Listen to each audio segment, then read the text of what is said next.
keras di Hita Bangso Batak.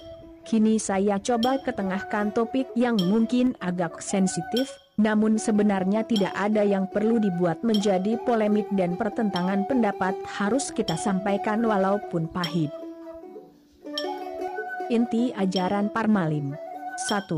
Tuhan, mula jadi Nabolon, asal mula kejadian yang maha besar. 2. Tempat ibadah, Balai Parpitaan dan Balai Partonggo. Parmalim sudah menjadi sebuah identitas sebagian masyarakat Batak, sedangkan kelembagaannya yang disebut Tugamo, agama, Malim. Parmalim percaya kepada Tuhan yang dalam sebutannya mereka mengatakan Ompu mula jadi Nabolon. Pengikut Parmalim itu adalah kaum pejuang dan tak pernah berhenti berjuang. Leluhur pendahulunya, sejak Sisingamaraja selalu berjuang untuk kebenaran dan berjuang untuk kemakmuran rakyat.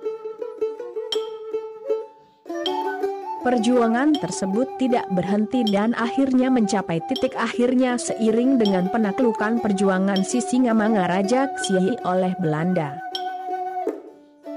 Memasuki era Orde Baru, hujatan terhadap Parmalim semakin dahsyat. Hujatan itu datangnya justru dari para pemuka-pemuka agama, untuk mengembangkan ajarannya.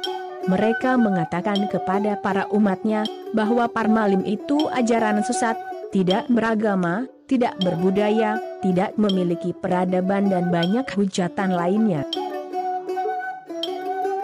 Bahkan ada sumber yang mengatakan, banyak orang-orang Parmalim ditangkap dengan tuduhan PKI, karena tidak menganut agama seperti Kristen, Katolik dan Islam. Sejak peristiwa G30 SPKI, Parmalim yang diperkirakan mempunyai pengikut lebih 30% di tanah Batak, harus menyeberang ke agama lain. Warga negara mereka terus mendapat tekanan, namun dengan hati, mereka terus berjuang. Penguasa negeri tetap tidak mengakui ajaran Hamalimon Parmalim. Pemerintah pun melebur ajaran Sisingamangaraja itu pada aliran kepercayaan di bawah naungan Departemen Pendidikan dan Kebudayaan, bukan di Departemen Agama. Baru tahun 2006 lahirnya U nomor 23 tahun 2006 mereka mendapat kesempatan untuk dicatatkan sebagai warga negara melalui catatan sipil dan berhak mendapat kartu tanda penduduk. Kehidupan mereka sangat sedih karena ada diskriminasi. Sejak 17 Agustus 1945, baru tahun 2006 mereka diakui sebagai warga negara, padahal mereka berjuang untuk mengusir penjajah dari bumi Indonesia.